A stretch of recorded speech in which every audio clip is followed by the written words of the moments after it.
superficial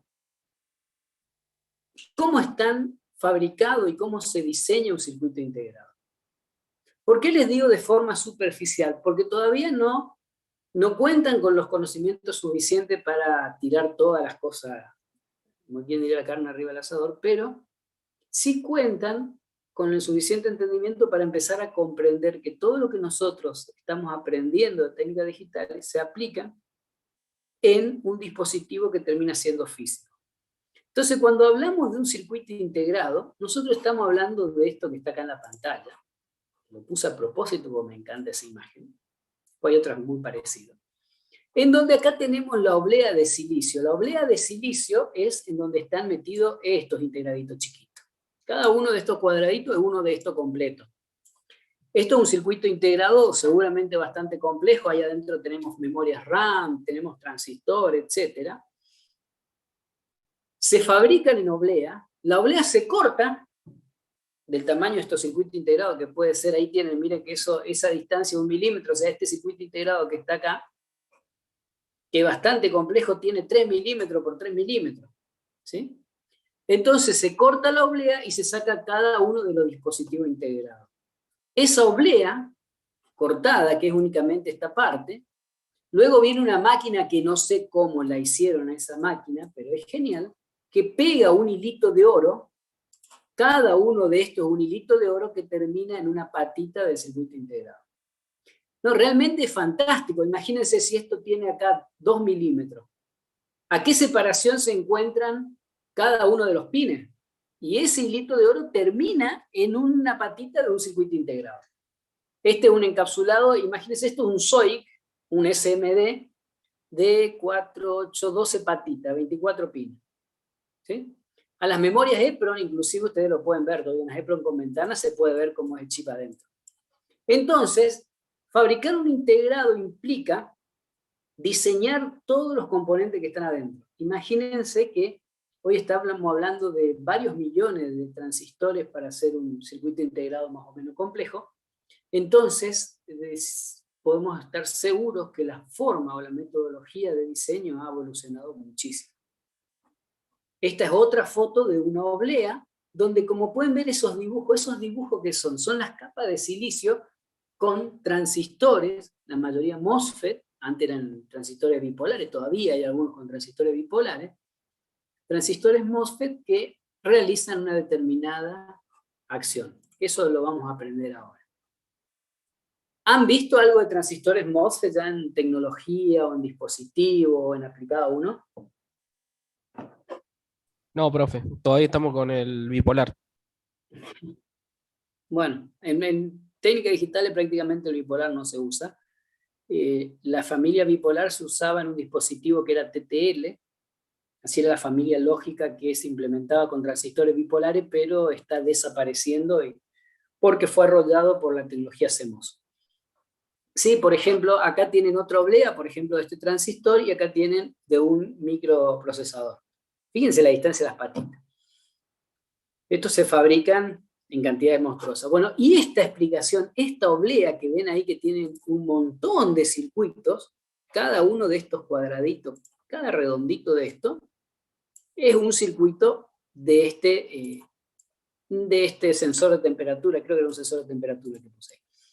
Entonces, si yo tengo que fabricar cada circuito de esa miniatura exactamente igual al otro, sin tolerancias, cada circuito es carísimo, porque tal vez hago toda una oblea y de esa oblea me sirve un integrado. Cuanto más integrados pueda conseguir, voy a tener el sistema más barato.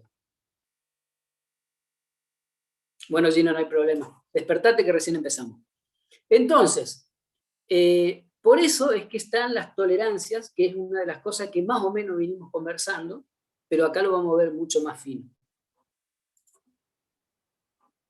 Los circuitos integrados, o sea, la pastillita esa de silicio, hay, no sé si alguno de ustedes ha abierto alguna vez un reloj o un jueguito chino, que se lo ve como una gotita negra y de ahí salen un montón de conexiones. Esa gotita negra lo que tiene adentro es directamente la oblea de silicio. esa oblea de silicio está arriba de la placa y hay una máquina que suelda desde la placa a la oblea de silicio, es decir, eliminan esto. Acá en Córdoba, la empresa Consulfem, o creo que ahora lo tiene DTA la máquina, es una empresa que compró una máquina para soldar pastillas. O sea, tiene la pastilla y hace la soldadura que lleva desde la pastilla al circuito impreso. Normalmente lo que usamos nosotros son ya circuitos encapsulados, en donde el encapsulado es bastante más grande que la pastilla, ¿no? Acá tenemos algunos ejemplos de encapsulado y que están elegidos no al azar. Estos que tenemos acá a la mano izquierda, esto, se llama LQFP. Este integrado es de montaje superficial. Es decir, la placa de circuito impreso pasa por acá arriba y ustedes sueldan esto con esto. ¿Sí? O sea, no atraviesa. No tengo ninguna placa acá. Un poco sucia porque por ejemplo, estas placas de acá, ahí, todos estos componentes son de montaje superficial, porque quedan arriba de la placa, no atraviesan la placa. En cambio, acá tengo, por ejemplo, los integrados, los pines. Los pines son lo que se llama through hole, un componente through hole que es como el que ustedes usan en la protoboard, que son estos, atraviesan toda la placa de circuito impreso. Estos son los dos elementos que son más fáciles de soldar. Soldar un circuito integrado SMD o una resistencia SMD no es tan complejo.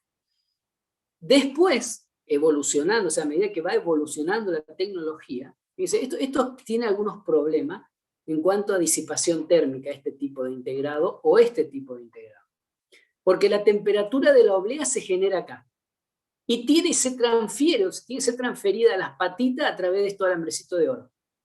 A partir de ese problema, una idea que se les ocurrió a los ingenieros de diseño de circuito integrado es utilizar este otro tipo de encapsulado tipo VGA, que lo que tiene es que cada pelotita, esa que está ahí, es una pelotita de estaño que va en la parte inferior del integrado y cuando se suelda, la oblea está directamente arriba, entonces es mucho más fácil hacerlo denso. Aparte tiene otra ventaja. Cuando ustedes tienen la obleíta, digamos, del circuito integrado para el VGA, es más fácil sacar las conexiones porque pueden sacarlo de más lugares. Es más, hay obleas que tienen más patitas que esto. Y otra importante es la cantidad de pines. Ustedes pueden tener VGA de 300 pines, que es imposible ponerlo en un integrado tipo DIP o un integrado tipo SMD, porque obligaría a tener una superficie muy grande para poner 300 pines, ¿no? Entonces, ese tema del VGA, que también trae a colación el tema del problema que suelen tener algunas computadoras o algunos celulares que hacen el revaling, que le llaman, es esta pelotita de estaño que está acá, que suelda el integrado con la placa PCB, a veces queda mal soldada o se producen microgrietas que terminan haciendo que no tenga contacto. Entonces, ¿qué se hace? Se lo desuelda completo y se lo vuelve a soldar. También el integrado VGA soporta mucho más el estrés térmico. El estrés térmico de soldadura y de soldado es mucho más fácil de soportar por un integrado con encapsulado VGA que con encapsulado LQFP o DIP. Pero si uno tiene que soldarlo, hay que ir a un SMD o a un DIP. Para el VGA hace falta hornos o otras herramientas. Después, el circuito integrado nace más o menos así. Primero había todo válvulas. Ustedes no habrán visto muchas válvulas, todavía hay algún tipo de audio que las suelen usar. Las válvulas de vacío eran la única forma de hacer lógica, aparte de los relés. Entonces las computadoras eran gigantes, hasta que a alguien se le ocurrió el transistor. Cuando a alguien se le ocurre el transistor, hubo un salto fenomenal y empezaron a surgir tecnologías que no solamente existía el transistor, sino que se empezó a decir, si yo en una pastilla de silicio hago un transistor, ¿por qué en esa pastilla de silicio no hago, en lugar de uno, hago 10? O sea, no la pastilla, sino, si yo agarro una pastilla y hacía, por ejemplo, un transistor por cada lugar disponible. Y hacía mi pastilla miles de transistores, millones. alguien dijo, ¿por qué no agarro y ya conecto esos transistores entre sí en la misma pastilla de silicio y hago una integración, hago un integradito más chiquito, o sea, hago que las cosas estén más juntas, lo puedo mejorar al rendimiento, lo puedo hacer más parecido. Y de ahí sale la primera integración, el primer circuito integrado, que hasta 10 transistores se llama SSI, o sea, integración a baja escala. Eso, digamos, son circuitos integrados que tienen muy poca funcionalidad. Podría ser algún Darlington, un transistor Darlington que ya tiene ahí adentro, tiene 2 transistores, podría ser considerado un SSI. Después, siguió avanzando la tecnología, porque acuérdense que esto tiene que ir de la mano de algún mecanismo de diseño. ¿Sí? O sea, a ver, las placas de circuito impreso antes se dibujaban a mano. Uno dibujaba a mano, después iba con esas cámaras, había gente que hizo fotografía, o había para hacer reducción o ampliación de las cámaras fotográficas, y eso se usaba para hacer un circuito impreso. Pero he dibujado a mano. Después empieza a aparecer la tecnología CAD, donde empezó a ver la computadora a ayudar al diseño. Lo mismo pasó acá. A medida que se hizo los 10 integrados, dijeron, podemos poner más transistores. Bueno, probemos un poco más, llegaron hasta 1000, pero ya diseñar a mano un dibujo con 1000 transistores era difícil. Entonces se dispararon de forma paralela las empresas de software que hicieron las herramientas CAD para el diseño de circuito integrado.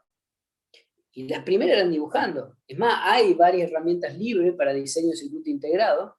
Hay un congreso que se llama EAMTA, que se da todos los años, en donde se da curso de diseño de circuito integrado y una metodología es dibujando. O sea, ustedes si dibujan un determinado rectángulo con una determinada característica de dopaje, le va a determinada corriente y así van armando todos sus transistores y su circuito integrado. Entonces, la mediana escala de integración llega hasta los 1000 transistores integrados en una sola oblea. Y después salieron los LSI, donde ya 1000 quedaron poco, entonces se fueron a mayor de 1000. Y ahí está mal ese 1000. Y todos los años cuando la doy a la filmina me doy cuenta. El VLSI habla de más de 1 millón de transistores. O sea, hoy la tecnología ya llega a 1 millón de transistores. Imagínense si teníamos que seguir diseñando con dibujos. O más simple todavía. Imagínense si yo tuviera que diseñar un circuito integrado a través de un esquemático. Ustedes ya mal que mal han usado un esquemático, han hecho transistores, lo han dibujado, pueden usar el KiCad, cualquiera. Imagínense 1 millón de transistores metidos ahí. Se hace imposible, aparte, se hace imposible escalar en la complejidad de los circuitos. Por eso evolucionaron las herramientas, y acá viendo interesante, que a mí me gusta repetirlo, que lo que ustedes están aprendiendo de Verilog se puede aplicar para diseñar circuitos integrados. En cuanto a las familias lógicas, la primera que nació fue la TTL. La TTL es una familia lógica que está basada en los transistores del tipo bipolar. Una familia, o sea, un transistor bipolar es lo que vieron ustedes, que puede ser NPN y PNP. ¿Sí? Que tiene la juntura P, la N y la P, y tiene una base, un emisor y un colector. Y bueno, así se armaba la primera familia lógica TTL.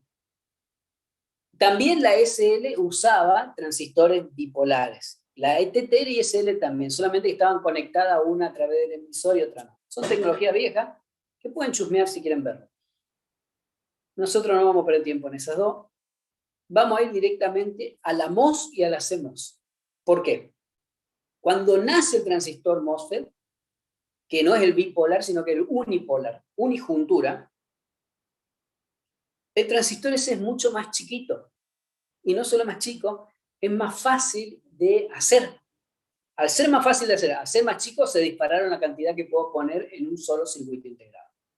Entonces de ahí sale que cuando nace el MOSFET también se dispara la escala de integración. Y además del MOSFET, nace después, una vez que ya el MOSFET ya era una cosa de uso común, nace lo que era el CMOS, en donde estaba la compuerta aislada. Son las 4 tecnologías que dieron paso a lo que es hoy la tecnología de los circuitos integrados. Vamos a conversar después, creo que ya empezamos con las tecnologías, acá está la tecnología MOSFET, entonces, eso que la estuve mirando antes de la clase, a la fin. Entonces, antes de empezar, que esto sí es importante, y si tienen lápiz y papel a mano, quiero que lo anoten, más allá que van a tener la filmina. Quiero que lo anoten porque son detalles importantes, porque son definiciones de la jerga cuando uno habla de los circuitos integrados, ¿sí? Una cosa es el fan-out. El fan-out es el número de salidas de compuertas de la misma familia que yo puedo conectar sin que mi dispositivo se degrade. Vamos a dibujar inclusive para que quede claro. Vamos a suponer que yo tengo una compuerta NOT, ¿sí? Y yo acá entro a colgar otras compuertas NOT. O puedo colgar una compuerta AND, compuertas NOT, lo que sea que cuelgue acá. Cada uno de estos, cada una de estas entradas, le genera una carga a esta compuerta. ¿Qué va sucediendo a medida que voy aumentando la cantidad de carga? Llega un momento en donde esta compuerta que largaba un 1, vamos a suponer que lo tenía alimentado 5 voltios y largaba un 1 en 4,5 voltios. Cuando yo puse 4, 5, 6, 7, llegué a 10 compuertas, esto va cayendo y llega un momento que ese 1 ya deja de ser un 1. Ya deja de funcionar como 1. Entonces, en esos casos, quiere decir que llegamos al fan-out que puedo aplicar. O sea, la cantidad de compuertas. Cuando hablo de compuerta, acá no es compuerta, cantidad de entradas en realidad. Porque si yo conecto una compuerta con 2 entradas y las 2 entradas las conecto a la línea esta, estoy poniendo 2 cargas. Entonces son las cantidades de conexiones que puedo poner de compuertas del mismo tipo que puedo poner a un dispositivo en particular. Eso sí con números, el fan-out es 10, fan-out es 8. También, como el CMOS tiene una capacidad alta y muy poco consumo de corriente, el fan-out muchas veces se suele medir en faradios, o sea, en carga capacitiva más que en carga de compuerta. Entonces le dicen, bueno, el fan-out son 30 picofarads. Y en las compuertas, la entrada dice, cada compuerta tiene 5 picofarads. Entonces mi fan-out son 6 compuertas de 5 picofarads. Además, ahora como se mezclan algunas tecnologías, se usa CMOS, HCMOS, es importante conocer la carga, ¿sí? El fan-in es el que me dice a cuántas cargas estándar representa mi sistema o mi patita. Si yo pongo una compuerta NOT, puedo decir, bueno, esta NOT, porque era muy mala, consume 4 fan-in. Quiere decir que necesito 4 cargas estándar. La disipación de potencia. Cuando hablamos de disipación de potencia, estamos hablando de por qué calientan los circuitos integrados. Normalmente el circuito integrado CMOS calienta en las conmutaciones. O sea, cuando yo si pongo una frecuencia, a medida que aumento la frecuencia, va a aumentar la disipación térmica del CMOS, porque es durante la conmutación que se produce el problema. Porque si vamos a suponer que yo tengo acá este gráfico, voy a tener tiempo, y vamos a graficar en rojo la tensión. ¿Tá? Vamos a poner la tensión así. Esto amplía en el tiempo para que se vea más exagerado. Y ahora en verde voy a graficar la corriente. ¿Qué pasa ahora? Normalmente en técnicas digitales, los transistores CMOS trabajan al corte y a la saturación, no lo trabajamos en la parte, es decir, es como si fuera una llave, ¿sí? Conduce o no conduce. Pero entre el conduce y no conduce se produce este problema, donde esto era tensión y esto era corriente. Esto es tiempo, perdón. Entonces, este problema es que es cuando hay corriente y hay tensión, porque acuérdense de que la potencia es igual a la tensión por la corriente. Cuando el transistor está cortado, prácticamente no hay corriente, y cuando está saturado, prácticamente no hay tensión, entonces disipa poco. Pero en el medio, en el cruce de tensión y corriente, es donde disipa. Por eso, a medida que procesadores se fueron haciendo más rápido y le fueron dando más reloj, tuvieron que poner más disipador. Porque está unido el tema. Si yo le pongo más frecuencia, el sistema va a disipar más. El otro tema es el tiempo de propagación. Ahora que estamos hablando de una compuerta lógica real, el 1 que aparece, si yo tengo una compuerta NOT, dibujo la NOT porque me es fácil, cuando yo cambio en la entrada, la salida tarda un tiempo en cargar. en cambiar. Y ese tiempo es lo que se llama tiempo de propagación o retardo de propagación. ¿Por qué tarda? Porque son transistores que tienen que conmutar. El tiempo de retardo de propagación tiene que ver con la tecnología que se usa y cómo se diseña, ¿sí? El otro concepto necesario es el margen de ruido. El margen de ruido hace referencia a que si yo tengo, después lo vamos a ver con ecuaciones, porque somos ingenieros, tenemos que saber algunas ecuaciones, ¿no? Vamos a ponerle acá la salida, vamos a suponer que mi integrado tira 4,2 voltios, vamos a poner acá tensión, y vamos a poner dos integrados, este en rojo, y lo voy a conectar con uno en verde. ¿Sí? El verde me dice que para detectar un 1 necesita 3,6 voltios. ¿Se acuerdan que vimos una VIH en algún momento que hablamos que los fabricantes le daban una tensión que tomaba como 1, con un resguardo y toda esa historia? Bueno. Y para abajo, que supongamos que va a tomar un 0 a partir de los, vamos a poner un número más o menos acorde, un 0,8 voltios. ¿Sí? Y mi circuito integrado, perdón, este sería el verde. Vamos a poner el verde acá, porque el verde es el que manda en este caso, porque es la entrada, ¿sí? Vamos a poner que está en 0,8, y el rojo dice que puede entregar, o va a entregar un 0,5 voltios. Y acá vamos a decir que este tomaba a partir de los 3,8. Entonces, esto que me queda a mí acá, este pedacito que está acá, es el margen de ruido. El ruido se acopla a los sistemas de forma, digamos, siempre suma. Si yo tengo una tensión así, el ruido se va a pegar acá. De esta tensión la va a hacer cambiar. Entonces yo a esta tensión le puedo aplicar un ruido hasta que voy a pasar por debajo de los 3,8 y acá deja de andar mi compuerta. ¿Por qué? Porque ella tenía un 1, pero el otro leyó un 0. Entonces el margen de ruido tiene que ver con eso. ¿Sí? Tiene que ver con la tensión que me entrega la compuerta que genera la señal y la tensión que soporta la compuerta que recibe la señal.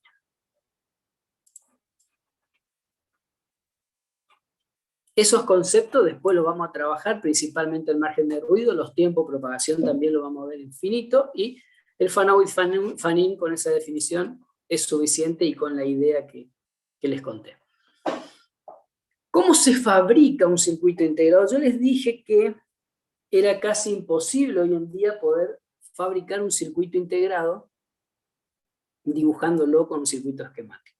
Entonces, para evitar ese problema, se diseñaron herramientas de software que permiten utilizar el lenguaje de descripción de hardware. Mírenlo acá. Para diseñar el circuito. Ustedes diseñan el circuito así como van a escribir una compuerta, van a diseñar todo el circuito utilizando las herramientas de VHDL y Verilog. Acá, o sea, no es la única forma, pero es una de las más populares. Y después de acá para acá, es todo software que se va verificando hasta que acá se fabrica. Y después se vuelve a testear. O sea, ustedes empiezan con la idea, con los requerimientos, y eso está explicado en la próxima Filmina, hasta que llegan al circuito integrado. El lenguaje de descripción es el mismo. Este sería un sistema completo con todos los pasos que se van dando para diseñar un circuito integrado, ¿sí? Y es más, fíjense que esta imagen, no sé a dónde se la pedí prestado, pero creo que es de Mentor Graphic, que es la empresa que fabrica el model, que es el simulador que usa el ICE.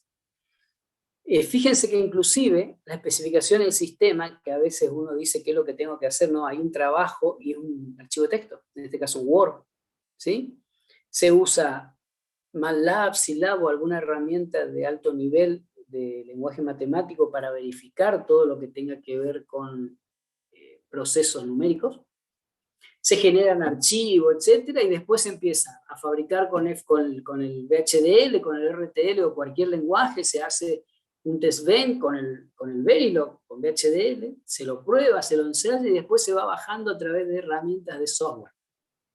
Hoy en día, claro, hay herramientas de software acá que son extremadamente caras, que hacen que únicamente empresas de un determinado nivel la tengan, pero para hacer IP con la FPGA, lo único que hace falta es materia gris y trabajo en una computadora con un ICE, que hoy en día, inclusive para comprarlo, no pasa de los $1.500, una herramienta. Es decir, acá hay un negocio muy lindo de ventas de IP, porque otra cosa que no tiene es traslado, no hay que enviar cosas, nada, de todo digital. Entonces, esto era más informativo, como para que sepan, van a tener esto para chusmearlo, y espero que a alguno le interese. Y ahora vamos a meternos de cabeza con los transistorcitos CMOS. ¿Sí? El transistorcito CMOS se hace, a diferencia del transistor bipolar, que ustedes ya vieron, se hace sobre un solo sustrato. Por ejemplo, se agarra un sustrato tipo N, este es el sustrato tipo N, es una oblea tipo N, se le dopan dos, no serían lugares, sino que se le dopa se ponen dos, de forma puntual, cargas para convertirlo en tipo P. O sea, tenemos uno que le vamos a llamar drenador y otro le vamos a llamar surtidor. Serían dos zonas dopadas tipo P. O sea, se lo bombardea y se genera un dopaje. ¿Sí? En medio del material P y el N se pone un aislante, que que está acá chiquito acá abajo, un aislante, y arriba se pone un metálico, una compuerta. Sería como como si agarraran una chapita, lo pusieran ahí arriba de un plástico y sacaran una patita que sería la compuerta o el gate, que es el que va a manejar qué pasa con la comunicación o con la resistencia que hay entre la corriente que va de un lado al otro. ¿Sí? Entonces, ¿cómo funcionaría eso? Fíjense, esto vamos a hablar de un material tipo N. Si la compuerta sería un PMOS, cuando tiene el sustrato tipo N es un PMOS, y cuando tiene el sustrato tipo EP sería un canal, un NMOS. Cuando yo le aplico una tensión negativa al PMOS, ¿sí? Yo estoy generando entre las dos tensiones P un canal con el cual puede haber corriente. O sea, pero va a disminuir a medida que más fuerte sea la tensión positiva. O sea, voy generando un canal, como quien diría, voy atrayendo los electrones que estaban en el sustrato N, los voy atrayendo hacia mi compuerta, permitiendo que acá empiece a haber una circulación de corriente. Cuando yo saco la excitación de la compuerta, se desvanece este canal y esta corriente, esta resistencia crece. Si nosotros viéramos este transistor, fuera de que tenga una zona de saturación, ¿no es cierto? A ver cómo lo podemos hacer. Vamos a poner corriente acá y tensión, y vamos a poner la tensión de compuerta. Es muy parecida a lo que vieron ustedes de un transistor bipolar. Yo voy a ir cambiando la tensión de compuerta, BG1, BG2, etc. Y a medida que varío la tensión de compuerta, en el caso de un canal PMOS, le voy aplicando tensión, o sea, un canal PMOS, un transistor MOSFET-N, le voy aplicando tensión positiva. Esta corriente que va a haber acá va a ir aumentando, quiere decir que la resistencia entre el gate y surtidor va a ir disminuyendo. ¿Hasta cuándo? Hasta que se sature. Lo mismo sucede con el PMOS. Si yo al PMOS le pongo una tensión negativa, voy a generar el campo para que haya una circulación de corriente entre drenador y surtidor. Cuando yo le saco la tensión negativa, estoy haciendo que se desvanezca el campo ese y deja de haber una tensión, una corriente entre drenador y surtidor. El problema que tienen estos transistores, justamente porque son de compuerta aislada, es que son muy susceptibles a la electrostática. Si ustedes le acercan la mano, a los primeros que salieron se quemaban seguro, pero si ustedes acercan la mano con la carga electrostática que agarramos, que juntamos, el transistor puede perforarse esta separación que sería el aislante. Acuérdense que estamos hablando de aislante extremadamente finito, y deja de funcionar. Por eso los transistores, vamos a ver que le han puesto algunos seguros a la entrada de las patitas para que todo lo que sea descarga electrostática se vayan por esos elementos de protección y no terminen de dañar el sustrato. Porque si no, ya no sirve mal entero. ¿Ven? O sea, acá tenemos uno que es mejorado, que es prácticamente lo mismo, ¿sí? En donde lo trabajan un poquito distinto. Ya le generan el sustrato, este sustrato está dopado directamente con electrones, ya es un canal N puesto acá, y lo que hace esta compuerta es interrumpirlo. O sea, se aplica un campo eléctrico, todos estos transistores trabajan por campo eléctrico, atrayendo o repeliendo electrones. Eso lo que hace es genera un campo eléctrico que suspende la circulación de corriente. Desde el punto de vista del uso, más allá que van a comprender toda la tecnología involucrada, cuando lo vean en la materia, creo que electrónica 1, dispositivo. Para las técnicas digitales, los transistores CMOS van a ser simplemente llaves.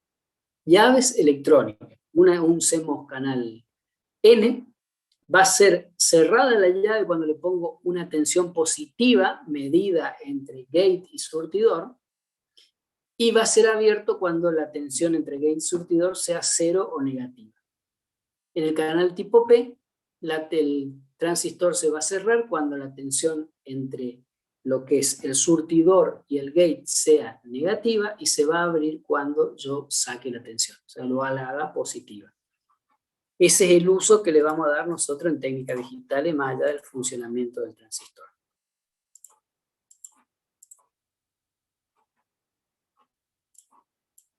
Acá lo pusimos simplemente como para, o acá lo puse como para que lo veamos en la simbología, o sea, cómo es el esquemático. Fíjense, el transistor de canal P va a ser siempre representado. Si está así, va a ser representado con una patita. Esto sería de uno de compuerta aislada. Y el canal N va a ser representado de esta forma. ¿Sí? Fíjense que entre esta representación y esta tiene una diferencia, ¿ven? Las patitas que van hacia afuera, hacia adentro. Entonces nosotros vamos a tomar una sola, que va a ser esta. Vamos a usar esta de acá.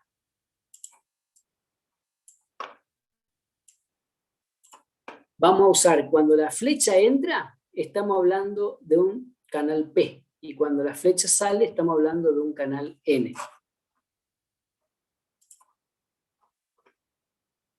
Entonces ahora vamos a ver cómo lo usamos. Y vamos a hacer circuito. Primero, pregunta de los transistores CMOS.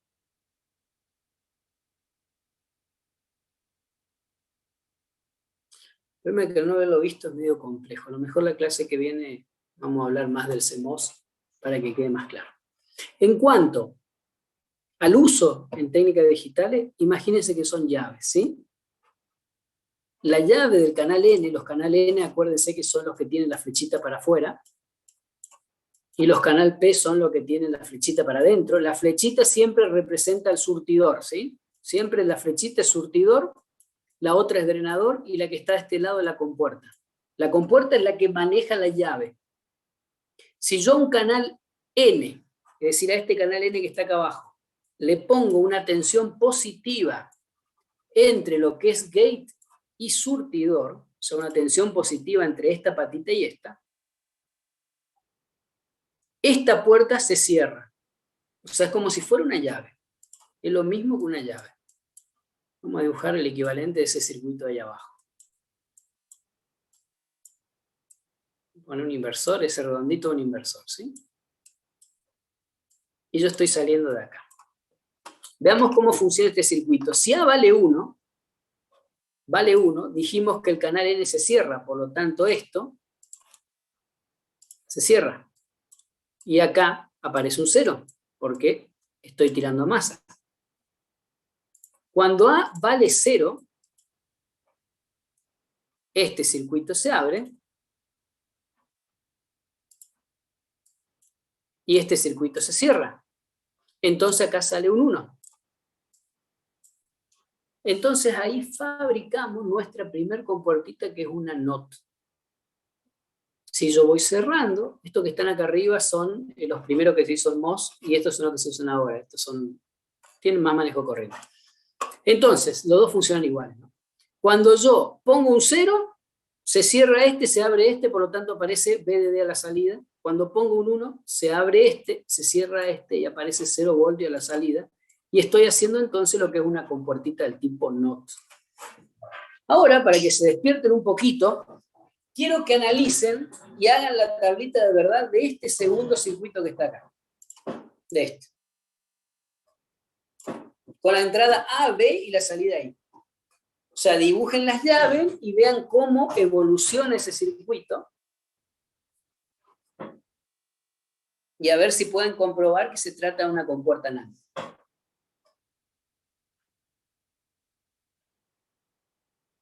Háganlo. Háganlo y si no lo entienden me avisan y lo analizamos acá entre todos. Pero tómense un ratito para hacerlo, por lo menos 5 minutos.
¿Y sale algo o no sale nada?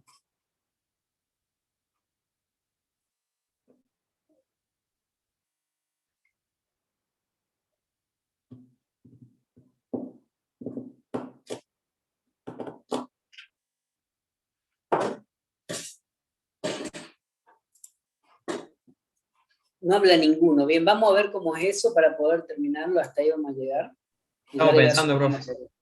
Bueno, Y ahí vamos a intentando analizarlo todos razonarlo, juntos, ¿les profe. parece? ¿Les parece Sí. que lo analicemos todos juntos y listo? Ven un ratito más, un ratito más. Bueno, un ratito más. Saco la imagen porque entonces tomo mate tranquilo.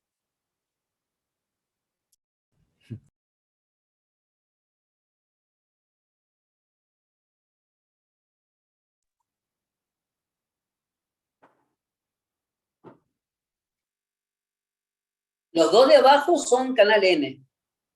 Los dos son CMOS canal N. Y los dos de arriba son canal P.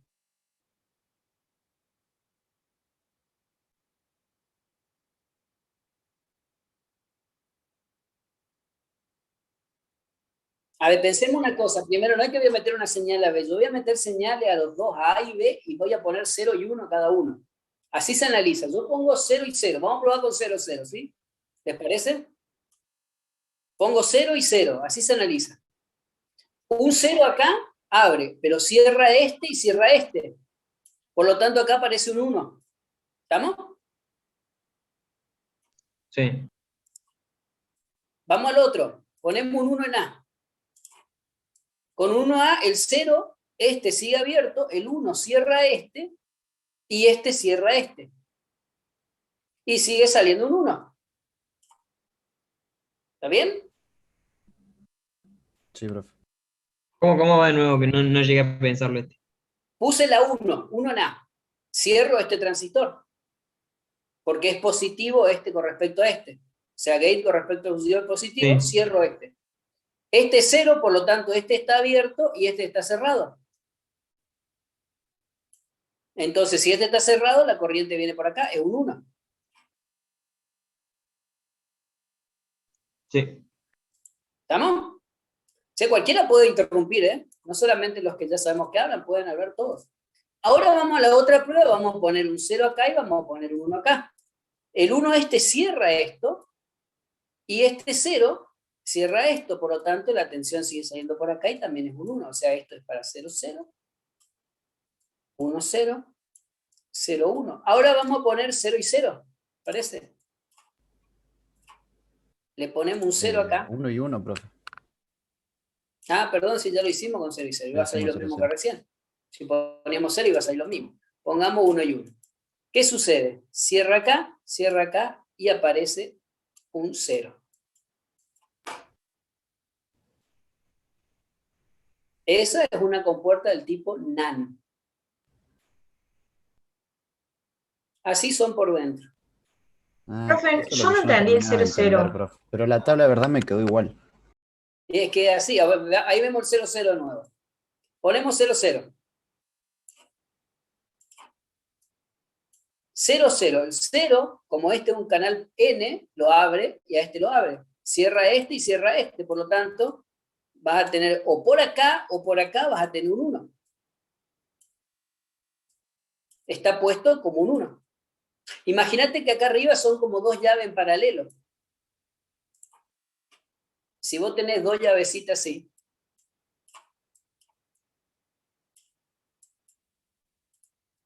cualquiera de esas llaves que esté cerrada, vamos a poner acá una resistencia y un diodo, cualquiera de estas llaves que cierra te vas a aparecer un 1 acá. Te pone en contacto esta tensión. Y acá pasa lo mismo, con 0, cerraste este y cerraste esta.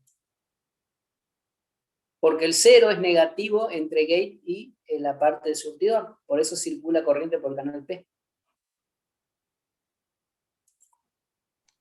No entendí, gracias. Bien, ahora fíjense que vamos a ver la última, que es la NOR. Y vamos a hacer el mismo análisis. Vamos a poner 0, 0, 0, 0. Un 0 acá hace que esta conduzca. Un 0 acá hace que esta conduzca. Por lo tanto, 0, 0, la tensión en la salida va a ser un 1. ¿Sí? Ahora vamos a poner un 0, 1. O sea, vamos a poner 0 en A y 1 en B. Un 0 en A cierra este, pero un 1 en B abre este. Y un 1 en B cierra este. ¿Está? El 1, 0 va a ser lo mismo, solamente que en el 1, 0 vamos a cerrar este de acá. Por lo tanto, 1, 0 tenemos un 0. Y en el último, 1, 1, cerramos este y cerramos este, y 1, 1 va a tener 0 de salida. Ahora fíjense que con estas tres compuertas, ustedes pueden fabricar cualquier función lógica. Las compuertas NOR y NAND son compuertas universales. O sea, no universales, sino que son capaces de implementar función lógica. Nosotros vimos cómo una función lógica puede ser implementada con NAND-NAND o NAND-NOR. Entonces ahí tenemos todo. Y si yo quiero hacer una compuerta AND, ¿qué les parece? ¿Cómo la puedo hacer? A una AND. Negás la salida, profe. Ahí tengo una AND.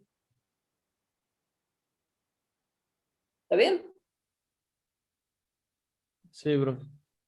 Y si quiero agregar una entrada más a la NOR o a la NAND,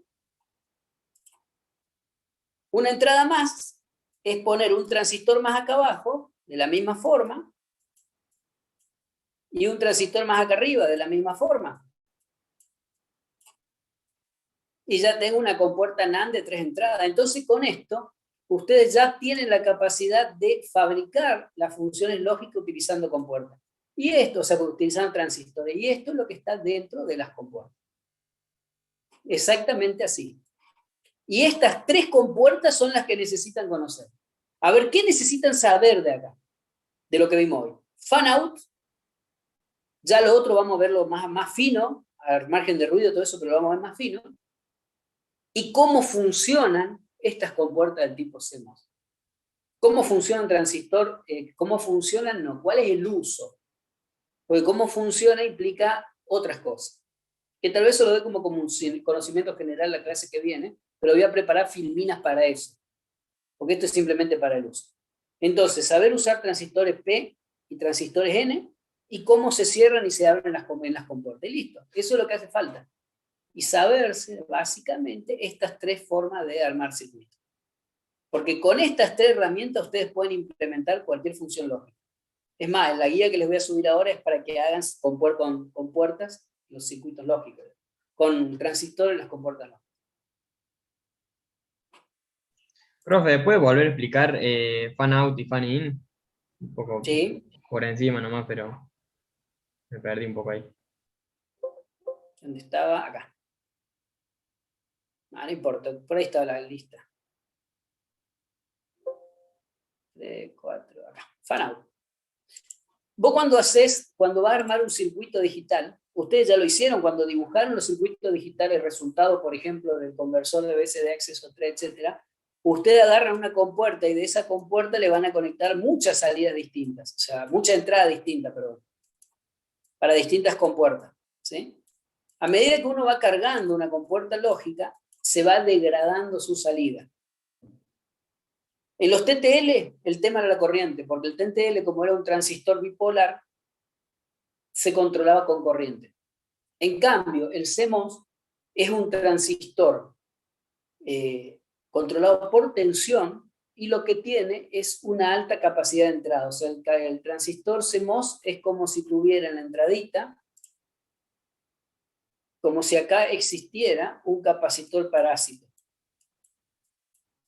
que no es despreciable, es importante.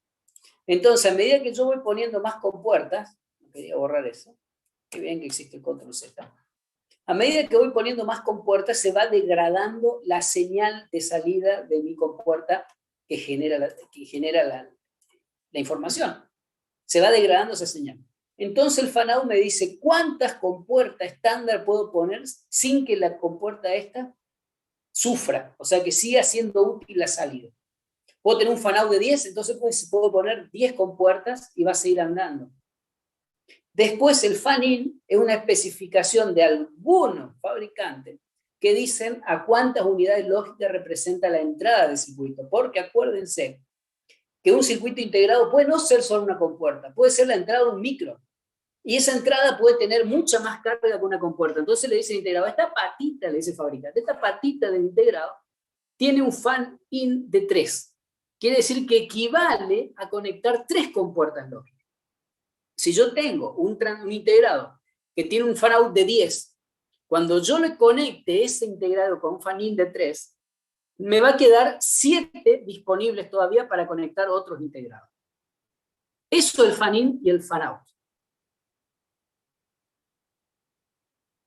Perfecto. Sí, ahora sí entendí. ¿Cómo? El fan-in es la carga, o sea, hay una unidad de medida que es la carga unitaria. Entonces el fan-out y fan-in se refieren a unidades, digamos. Yo puedo manejar 10 la compuerta puede manejar 10. Ah, bueno, yo necesito 3. Y yo necesito 3 y yo necesito 6. Ah, no podemos poner todo junto. Tengo que poner otra cosa. Porque me van a faltar, no voy a poder manejarte siempre bien. A lo mejor anda, ¿no? Anda hasta que se queme la compuerta, porque se quema por los años, por lo que sea, la cambio y no anda. Porque acuérdense que los integrados, como vamos a ver cuando veamos hojas de datos, No todos son iguales, están dentro de un rango, digamos. Si dice que el fan-in es de 10, seguramente hay integrados que van a soportar 11, 12, 14, pero muchos van a soportar 10. Son márgenes de seguridad. Profe, ¿y cómo era que se medía en faradios eso? ¿O cómo No, se lo que se interpretaba mide en eso? faradio es la capacidad. Ahora ha habido, a partir de que ya prácticamente los TTL están desapareciendo, hay una tendencia a especificar la capacidad de la compuerta en faradios. ¿Por qué? Porque la tecnología CMOS no consume corriente, consume únicamente en las conmutaciones porque tiene una capacidad de entrada. El capacitor, cuando usted le cambia la tensión de 0 a 1, tiene una alta corriente. Entonces, en lugar de decirte te manejo 10 fan-out, te manejo hasta 20 picofaradios de capacidad. Y el otro fabricante, en lugar de decirte tengo 3 fan-in, tengo una capacidad de entrada de 3 picofaradios. Entonces vos tenés 10 picofaradios y 3 picofaradios, y de ahí vas viendo si lo puedes manejar o no. Le llaman capacidad de carga, o CL. Son evoluciones que se van dando por el cambio tecnológico. En TTL era todo fan-in y fan-out. En CMOS ya empieza a aparecer el tema de las capacidades. Pero también siguen existiendo fan-in y fan-out.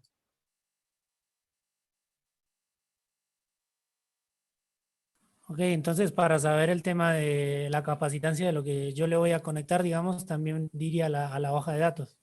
Todo la hoja de datos, todo baja la hoja de datos. Todo está en la hoja de datos. Gracias, profe.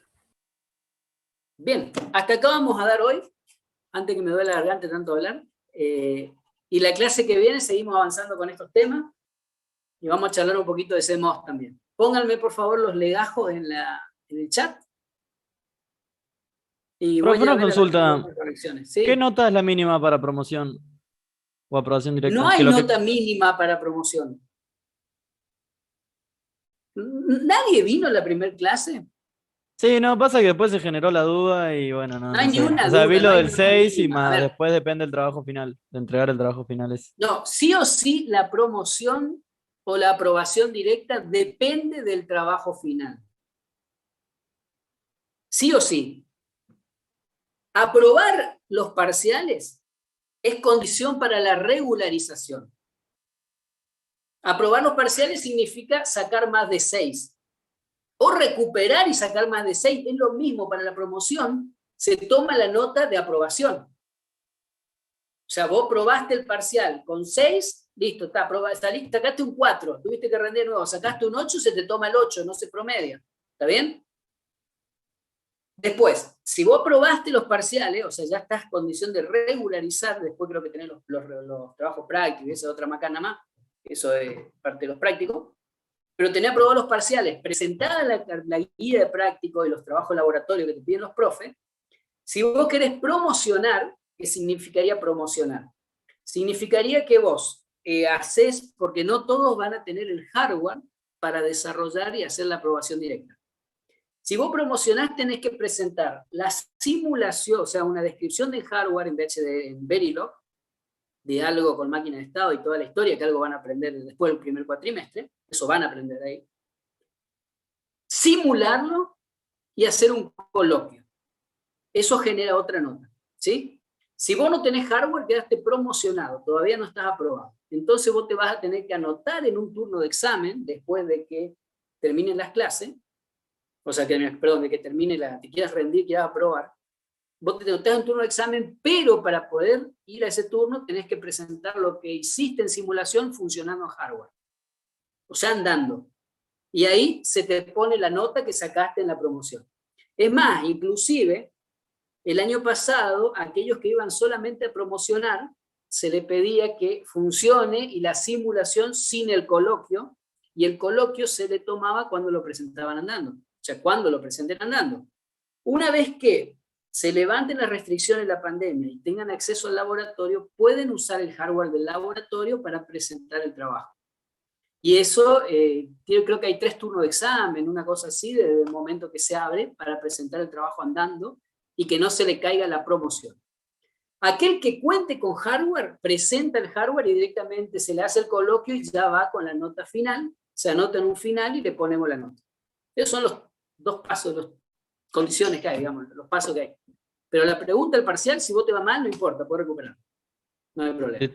Listo, profe, gracias. Profe, y el Listo, que- nos vemos entonces. Sí, una última consulta. El que aprueba todo, ¿qué nota final tendría? ¿Un promedio del coloquio y un parciales promedio o- de los parciales y de la nota final del trabajo. Listo, De profe. parcial aprobado, Gracias. obviamente, ¿no? Sí, obvio, obvio. Gracias, profe.